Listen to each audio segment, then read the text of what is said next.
Cashflow Diary Podcast, episode 416. Welcome to yet another exciting episode of the CashFlow Diary Podcast, the podcast that teaches you insider tips, tactics, and strategies for creating leverage streams of cash flow into your life. Learn from top-performing entrepreneurs, business owners, investors, and thought leaders from across the globe as they share their secrets to success. Like what you learn on this and other CashFlow Diary podcast episodes? Go to learninvestingnow.com and sign up to receive powerful tips and information that will help you succeed as an entrepreneur and investor. Now, here's your host, investor, entrepreneur, business owner, educator, speaker, author, and master facilitator of Robert Kiyosaki's cash flow game, Jay Massey. All right, ladies and gentlemen, welcome to another episode of the Cashflow Diary Podcast. I'm your host, Jay Massey, and I'm glad that you're here today because here's the thing. When it comes to you going out there, building your brand, building your business, building that cash flow that you are after, here's what I know. We, you, I, everyone, we imagine it to be an uphill climb, and we're okay with that, so long as the results also go continually up. But did you know, have you experienced that part of success where sometimes it's built through the concept of adversity? And you're like, I don't like that part, Jay. Yes, I totally understand. And for those of you who have not yet started that journey, just know it's coming and it's okay. I think one of the things that's necessary for us to come out the entrepreneur, the business person, the husband, the father, the parent, the whatever it is that we see ourselves being on the other end, i.e. successful, requires a little bit of adversity inside the journey. And I think you're going to get a new look at things like adversity today. I think sometimes, in fact, you could say that adversity helps us to find meaning and direction as the world continues to change. In fact, some would even say we develop from the negatives. What I really like about today's guest is that I think you're going to have a new perspective because today's guest, Dan Millman, is a former world champion, athlete, university coach, martial arts instructor, and college professor, which in and of itself sounds really accomplished and confusing to some degree. But what's really interesting is he's also written 17 books, the newest of which we're definitely going to talk about today. But what I want you to do is that I want you to hear what's not just his words, but what's behind the words. Grab that insight that you need in order to take that next step. And most importantly, power on through. So do me a favor. Let's make sure we pay attention. Let's grab something to write with, something to take notes on. You're going to want to bookmark this one because it's time to grow, ladies and gentlemen. Help me welcome Dan Millman. Dan, you there? Yes, I am, Jay. Good to be here with you. How are you doing today, sir? Today, just in this moment, just great. Enjoying speaking with you and looking forward to a stimulating conversation. Perfect. Now, this being your first time here, I have to ask you the same question that I tend to ask everyone the first time that they're here. Are you ready? Sure. All right. I tend to look at today's entrepreneurs a lot like yesterday's superheroes, if you will. So, you know, Batman, Robin, Wonder Woman, all of these things, I think entrepreneurs and superheroes have a ton of things in common. Chief among them is that occasionally as an entrepreneur, we can envision ourselves using our superpower in some way, maybe our product or service, flying around town, helping our customers with our product and service. But also, like a superhero, an entrepreneur has a beginning. So if you think about Spider-Man for a moment, there was a time where, you know, he was just a college student, going to school, getting good grades, and taking some photos to make ends meet. Then one day something intervenes. He gets bit by a spider and suddenly he discovers, oh my goodness, I've got a special ability and I get to choose whether I'm going to use it for good or evil. And then he becomes Spider-Man. So my question to you is as follows. I mean, what we want to know is, but before all of the keynotes, the seminars, the workshops, before all of your books, before everything that everyone knows you for today, what we want to know is, who is Dan Millman? Well, that's an original question I haven't had the chance to answer. So let me start by saying my mother loved to work and she put me in school as soon as possible. So I was always the youngest kid in the class and the shortest pretty much too. So when the other children got these concepts, I wasn't quite ready yet. Many parents hold their sons back in school so they are the oldest kids in their class. Well, I was the opposite. So but my saving grace was I love to climb trees and I love to jump off roofs and swing on ropes. So when I was a young boy, I discovered this old trampoline, and I was kind of had a rebirth. There was something I found I loved, and who would have known that jumping up and down on a trampoline would have led to college scholarship, world championship, gymnastics, elite this and that, and eventually what I do now. So that's what my life was like as a kid. I had the usual childhood illnesses and adversities that any child goes through. We take in stride looking back. So that's who I was. I never saw myself writing books. In fact, like most people, having a 5 or 10 page term paper was intimidating to me. Right. So, many people, business people as well, entrepreneurs, but anybody, they end up seeing the product rather than the process that brought us here. They see Jay Massey, wow, successful financial expert and outreach and media person, and Dan Millman achieved this and that, but they don't see that bumpy road. You talked about adversity in terms of getting here. It doesn't mean people have to suffer their way to the top. That's not the kind of adversity. That's inevitable. We have illnesses and we bump our toes and we experience pain. Right now, you hear a siren probably in my background. This is Brooklyn, New York. Right. And I arranged for that, just as part of our It was well conversation. timed. It was well timed, though. Thank you. But, there's a concept of voluntary adversity. I sometimes ask audiences, because I teach around the world, I say, please raise your hand if you've experienced physical, emotional, or mental pain in your life. Everybody chuckles and all the hands go up. Right. And we point out that because of that pain, that adversity, that difficulty, I ask people, aren't you a little bit stronger now? Maybe a little bit wiser? Maybe even more compassionate for having gone through what you did, and it helped prepare you for that strength to prepare you for anything you might meet in the future. And most people agree with that. And the idea of voluntary adversity, I ask people, have you ever done sports? And many hands go up. And I go, well, that's a form of voluntary adversity. Sports are tougher than life. Life is easier if you don't take up a sport. You don't go through the frustration and the developmental stages. I ask people, have you ever maintained an intimate relationship for more than, say, 2 months? And again, that's voluntary adversity. Right. And people laugh because they go, but, I've been married to my partner and guardian angel Joy for 43 years now, and yet we bump heads. It's inevitable, sometimes daily a little bit. And anybody who's raised children, voluntary. It's not easy. I love my kids and my grandkids, but it's not easy raising children. And I ask people, are you involved in the world of business? Especially, are you an entrepreneur? That is a form of voluntary adversity, and all those things make us stronger, wiser. We roll up our sleeves, and that's a path of personal development. I mentioned to you before we were on the air that I shattered my right leg, and my whole femur was in 40 pieces just when I was about to go to the World Championships in gymnastics when I was a college senior. I write about that in my book, Way of the Peaceful Warrior. It's a true event, and I probably wouldn't be speaking with you now if that hadn't happened. But I don't recommend fractures as a method of personal development. Let's find other ways to do that. Right. Well, and this concept, though, and I like the way you're putting it, voluntary adversity, because if you don't give us examples, no one thinks, I know I don't think I'm voluntarily going to put myself in an adverse situation. No, why would I do that? But yet we all do. We just don't think of it that way, and we cry things like, I didn't ask for this. Yes, you did. Why me? Because you asked for it. It's circular to some degree, but at the same time, it's part of the path. So I have a very basic, but yet I think interesting question.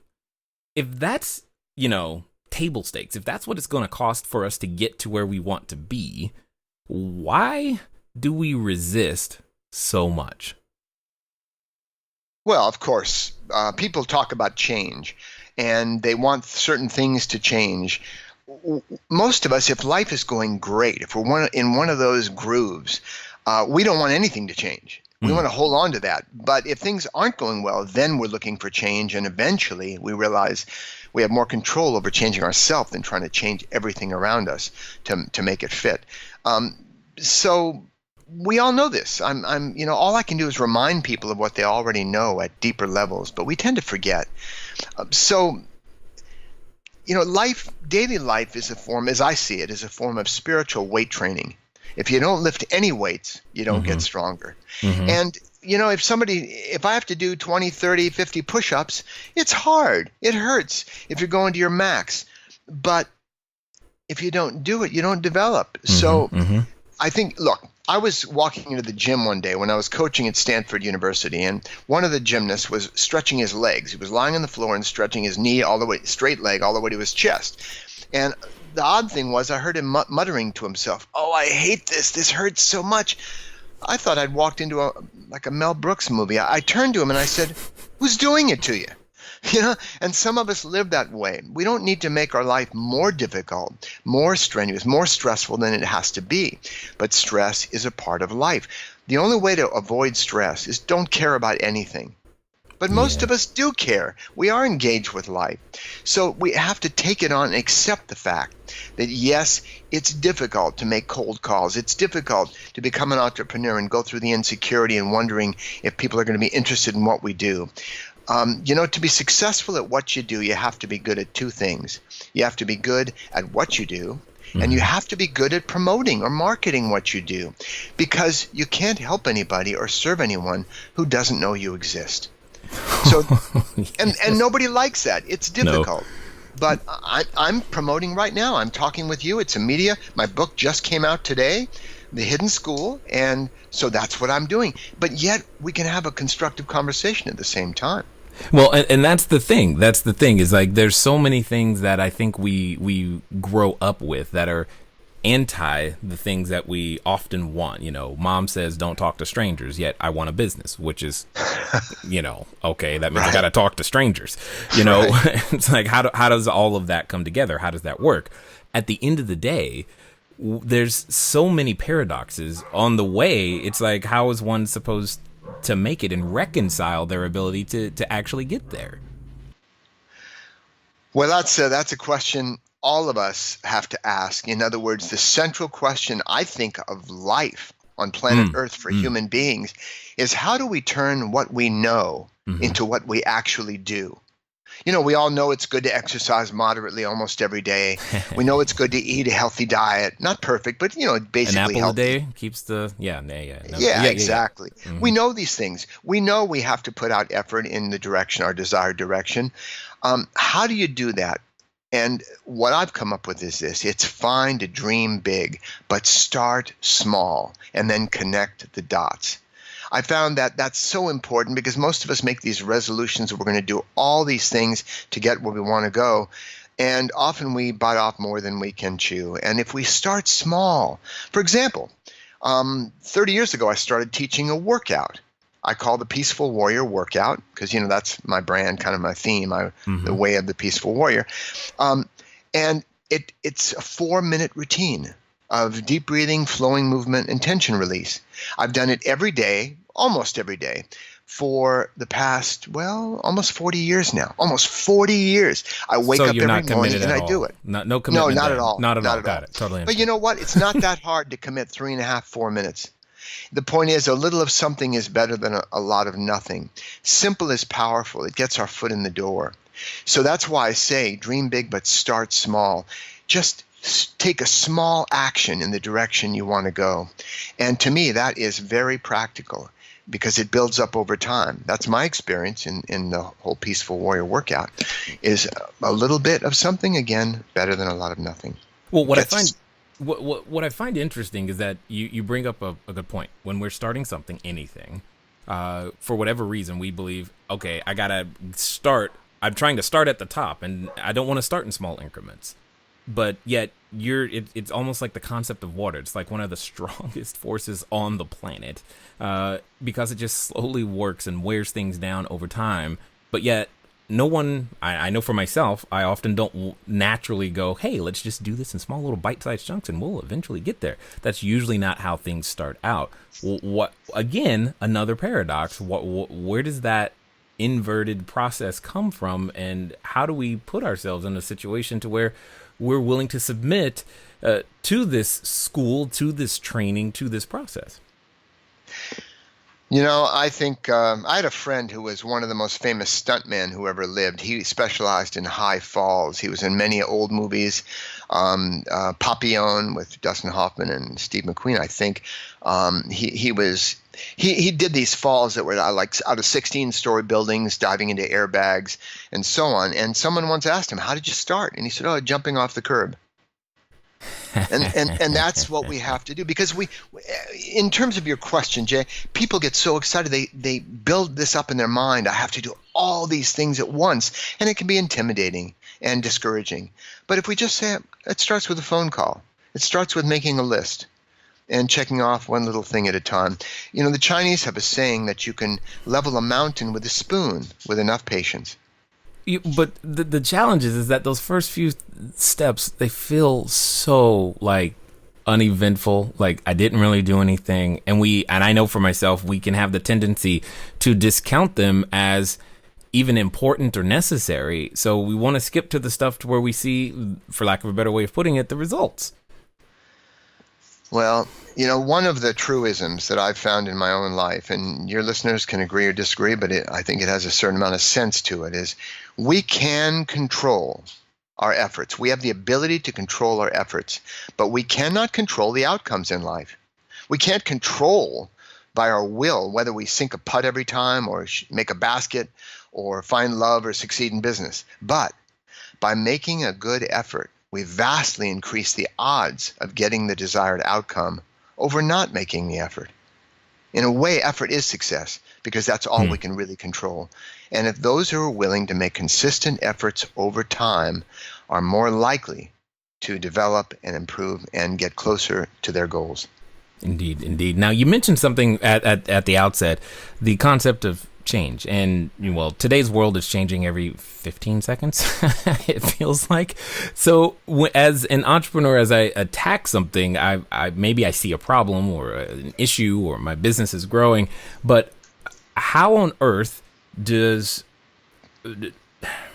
I make sure that not only my business change, but I change? Because one of the things I've often observed is that an entrepreneur, we will not out-earn our personal growth, which by default means I've got to change, but it doesn't feel like I can change as fast as necessary sometimes. Hello there, entrepreneur. This is Jay Massey, and what I want to say to you is that the number one mistake that I have ever made in business, number one, has been waiting too long to do the books, waiting too long to get the bookkeepers, the accountants, the CPAs, the CFOs involved, and I don't want you to make that same mistake. That mistake cost me over 6 figures, and now for a significant discount, you have the ability to get your books together using FreshBooks. So what I want you to do is I want you to go over to gofreshbooks.com/cashflowdiary. Again, that's gofreshbooks.com/cashflowdiary. FreshBooks is the easy to use software designed to help you, the small business owner, the freelancer, get organized and save time on invoicing, getting paid faster, keeping those books in order so that it becomes a bonus for you to do your taxes as opposed to a burden. Go over to gofreshbooks.com/cashflowdiary and get started today. And now let's get back to the rest of the story.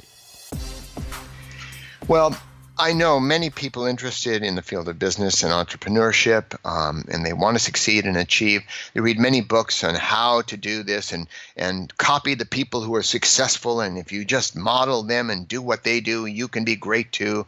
That may be true, that may not. Each of us has a different destiny, but we can be greater.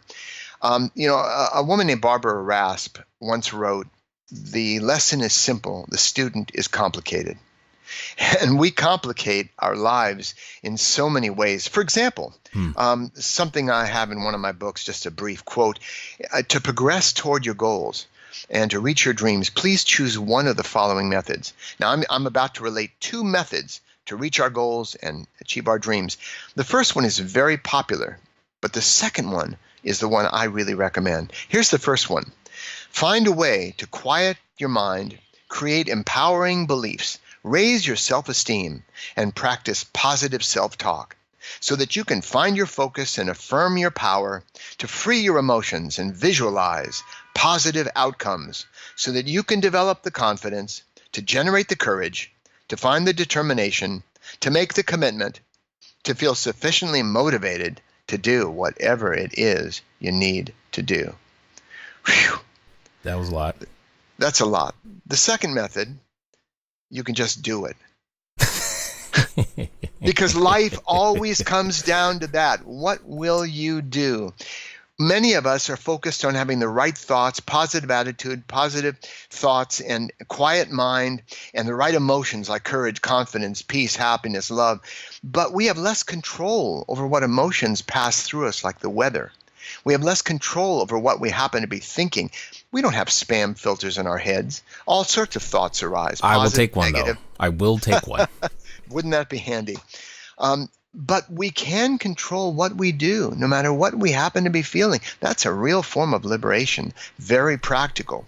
Is to, a Japanese sage once said there are 3 principles for living wisely and well. He said, first, accept your thoughts and feelings, positive or negative, whatever they happen to be, as natural to you in the moment.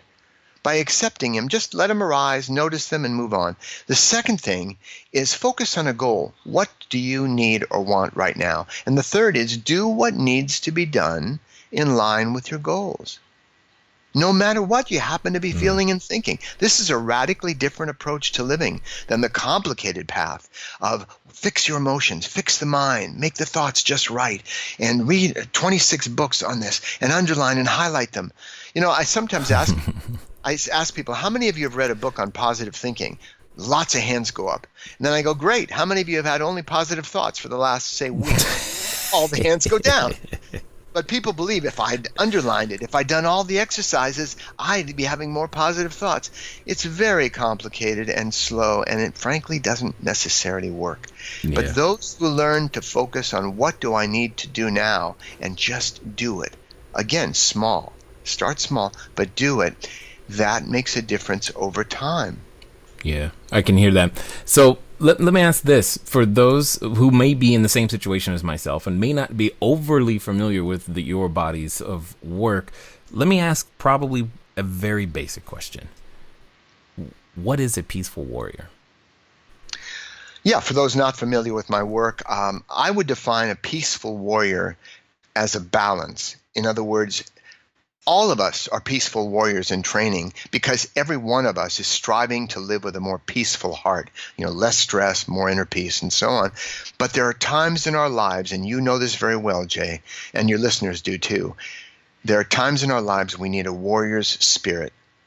My old mentor, Socrates, the man I called Socrates, was a service station attendant, played by Nick Nolte in the Peaceful Warrior movie. He once said, I call myself a warrior, a peaceful warrior, because the most important battles we fight are on the inside. Because if we can conquer those battles with self-doubt, insecurity, fear, procrastination, if we can conquer those battles, the externals just fall into line. We just tackle them one at a time. So that's what peaceful warrior means, peaceful heart warrior spirit. And it's not just the literal warriors, people who put themselves in harm's way, Secret Service, police, and so on, military. It's all of us, because it calls on that inner warrior inside of each of us to roll up our sleeves and address the challenges of daily life. It's like a school. Daily life is our classroom. No doubt. And, yeah. No doubt. I mean, I once heard that the largest nation in the world is procrastination.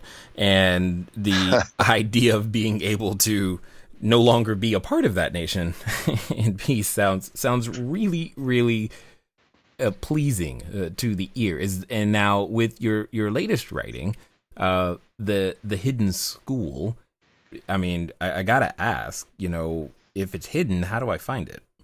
Well, good question. Let me just provide a context. The book I'm best known for is called Way of the Peaceful Warrior. Mm-hmm. Wrote it in 1980. It's still doing extremely well. It gets passed from kids to parents, parents to kids across the generations. And that book was incomplete. Even though it was a full story, people seem to really like it. 4 million people, 29 languages so far. But that's a few. The point, yeah, that's a few. But the point, and by the way, the book failed when it first came out. It died. Love it. Yeah, the editor had put on the subtitle a basically true story because it mixes a lot of fact with some fiction. And the bookstores didn't know where to put it. There was no Amazon back then. And so it got into almost no stores and it died. It went out of print. And I figured I'd had a brief career as a writer. And 3.5 years later, this old gentleman who was a former publisher, he'd retired, he found a copy of the book and loved it so much, he said, I'm going back into publishing. And then it started. It took him 2 years to get the book chains to take one copy in each store. So it started slowly, but then the word of mouth began. And then it ended up being some kind of phenomenon. But that book, there were parts I didn't write. And 10 years later, I wrote another part of that story called Sacred Journey. And then finally, 37 years after the first book was published, after I'd written 16 other books, it was time to write The Hidden School, which completes that story. It can be read by someone who's never read any of my work. It stands alone as an adventure. And it's a quest. It's an adventure story. But it has some key elements of reminders about living kind of seeded into the story. In any case, the Hidden School refers to a school that is in plain sight. It's in front of us, but we often miss it. There's that saying, when a student is ready, the teacher appears. But what that really means is when the student is paying attention, the teacher appears everywhere. And we start to really learn life's lessons and evolve more quickly, more gracefully. And so, lessons repeat themselves until we learn them. And if we don't learn easy ones, they get more dramatic. We've all noticed that. Some of us have noticed some dramatic lessons more than we like to admit. But yes, exactly. Now, you said something that sounded, again, paradoxical at best, oxymoronic probably even. You said evolving gracefully. Is that even possible? Yeah, it sounds like something George Carlin would take on, or another comedian. Yeah, how does one evolve gracefully? Well, look, let's put it this way. Life comes at us in waves of change. We all know that. We can't predict them. We can't control these waves. They just arise. We wake up one day and life has changed. But what we can learn to do is to surf. And the better we learn to surf these waves of change, to kind of flow with it, make use of it, like a good martial artist. Martial artists don't resist the other person. Then whoever's stronger is going to win, and there's always going to be people stronger. Martial artists learn to use the energy, the flow, the force, and step aside and make use of it. In other words, Masahide, a Japanese poet, once said, "Now that my house is burned down, I have a better view of the rising moon." So that's an approach to life, a mental approach, right.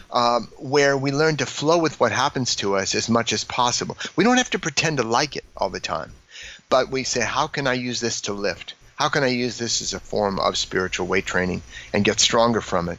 Yeah. I've overcome difficulties before. I can do it again. And all of us, right now, when we look back on difficulties we've had, we can see that we're stronger now, that we're more prepared for whatever may come. It's like building up our immune system in a way. So that's what I mean by evolving gracefully, more gracefully. Got it. It sounds like an entry-level course, though, to some degree, when it comes to the idea of a school. And when you think of the structure of a school, it's like, evolving gracefully 101 is kind of, table stakes just to begin that process. But let me ask what might seem like an odd question. When it comes to attending this school, what's the application process? How much is the tuition? What does that really cost us in terms of time, money, effort, energy? And is this a school that requires that some people just can't attend, in your opinion? Let me tell you about a dream I had, and I'm telling you this for a reason, because you may have had this dream, and some of your listeners have too. In fact, I believe all of us have had something like it, and it's very simple. I have a final exam, some really important exam, midterm or final, and in the dream, I can't find my way there. Or, even more common, I suddenly realize when I see I have this final that I enrolled in the course, but I forgot to attend. I never went to any classes. That's the anxiety dream I've had as a recurring dream over time, many years since college or high school. Now, the reason I'm mentioning this, Jay, is because this describes our situation in life. We're enrolled, all of us, in a full-time school on planet Earth called daily life. Right. And most of us don't know the courses we've enrolled in. And in one of my books, actually two of my books, I'm not going to mention them now because I don't want to confuse your listeners, but they can always look on my website later if they want to see. But it goes through 12 courses all of us are enrolled in, such as discover our worth, because people with low self-worth tend to self-sabotage and get in our own way, or reclaim our will, turning what we know into what we do. The third is energizing our body. The fourth, you'll relate to this, managing our money. The fifth, taming our mind, and I have a different approach to that than many people. The sixth is embracing our emotions. And the next, trusting our intuition. And it goes on into 12 areas of life. There's a very specific curriculum all of us are enrolled in. This is the bigger picture, and this is what success really means, addressing all these areas. Because there are people who are very good, they make a lot of money, but not very happy folk. Right. So they haven't addressed some of the other elements in school. So this is a bigger picture element in life. It's funny you said it sounds like a 101 course. Absolutely. Absolutely, Jay, because I try to keep things simple and basic. I learned as an athlete that those who had mastered the basics, and you know this, John Wooden, the basketball coach, had his hot shots going back to shooting free throws and how to put socks on properly so as not to get blisters. So the point is, if we master the basics, that raises our potential at the same time. You know, there's a number of people out there, and I would put myself into this category, to where we derive a certain amount of satisfaction from feeling like we've completed something. So this school, does it ever end? Not while we live. Yeah. But you know what? But at the same time, every day we complete something. Right. You know, if we define success as reaching the top of the mountain, then we fail with every step. We haven't reached the top yet.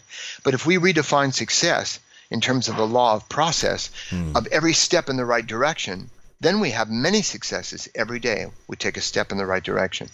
So there are these mini completions. Life is a series of moments, and the quality of each moment is the quality of our life.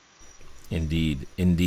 So if I was to synthesize everything that you've said thus far, someone listening could say, Dan's telling me to go find some more adversity so I can get better at what I want to be.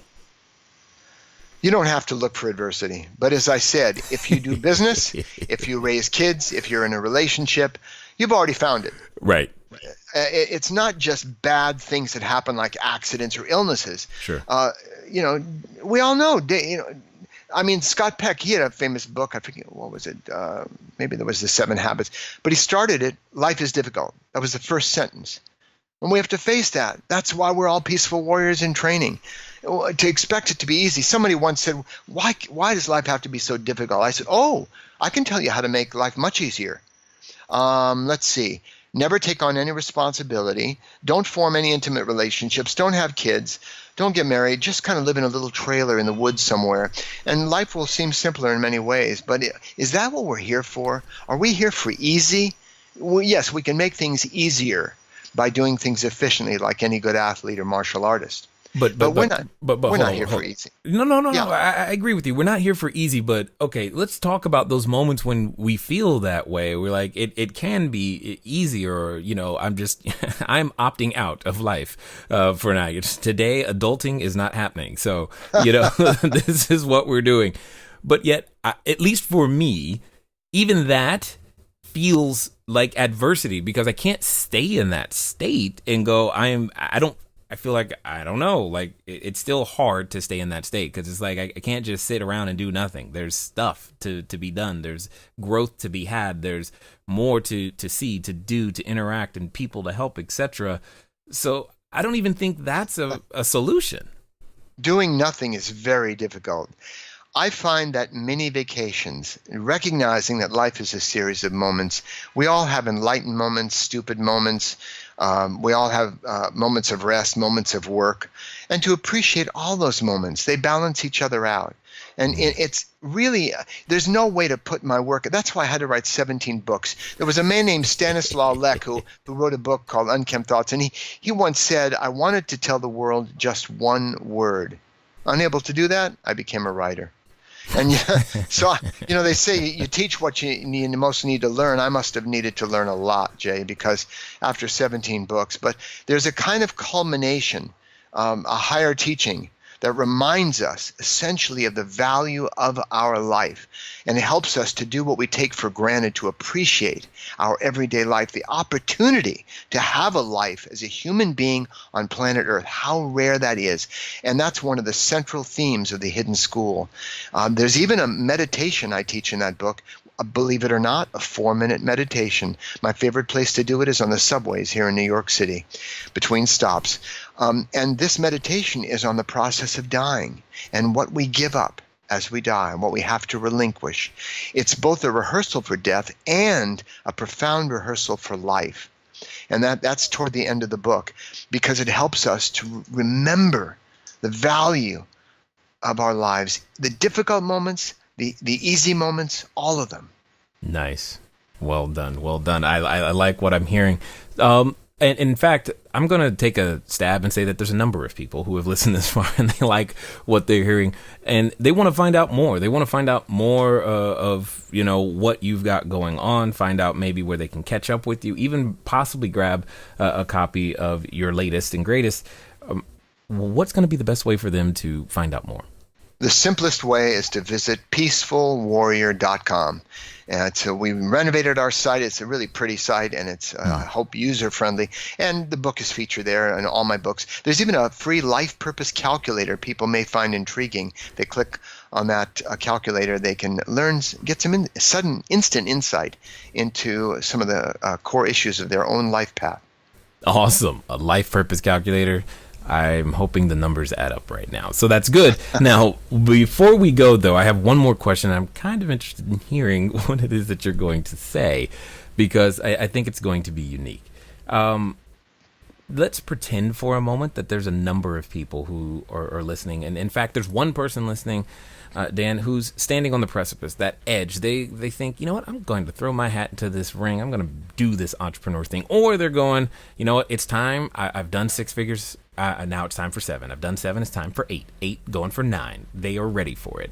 However, you and I both know that often when we make goals like that, or intentions, and put them out there, there's this constant companion that tends to come in the form of a voice in the back of our head. And it often reminds us of, who we're not, what we haven't done, and why we can't do it. And for some people, they're related to that voice.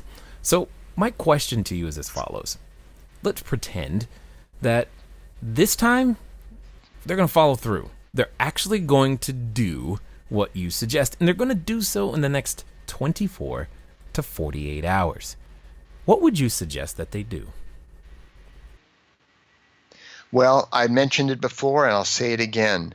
Start small. Take a small action. Little things can make a very big difference. Cus D'Amato, a boxing coach, once said, Heroes and cowards feel exactly the same fear. They just respond differently. So the peaceful warrior's way essentially is not a way of fixing our insides. It's a way of action. So taking a small action, that's the next thing. And the next thing they do will be different for each person, whether it's making a phone call, making a list. But it's just, that's how they bring themselves into life, by taking a small action and then another small one and then another small one, connecting the dots. Nice. Well said, and I love it. I definitely appreciate the fact that you have a message that we all need, and most importantly, that you've been doing it for a significant period of time, and it just speaks to the fact that you care, and I appreciate that. And I definitely thank you for taking the time to share your knowledge, your wisdom, as well as your insight here with us today at the Cashflow Diary, sir. It's been my pleasure, Jay. All right, ladies and gentlemen, you know what time it is. It's time for you to move at the speed of instruction. What does that mean today? That means go over to peacefulwarrior.com. Why? Because you probably want to be one, but more importantly, try out that life purpose calculator. I think you'll enjoy it. Nonetheless, here's what I know. I know that you want to redefine success, and hopefully you picked that up and understand that this process, this journey that we are all on, well, your development is a big part of the reward. Ladies and gentlemen, it's been fun talking to you today. I look forward to talking to you soon. Until next time.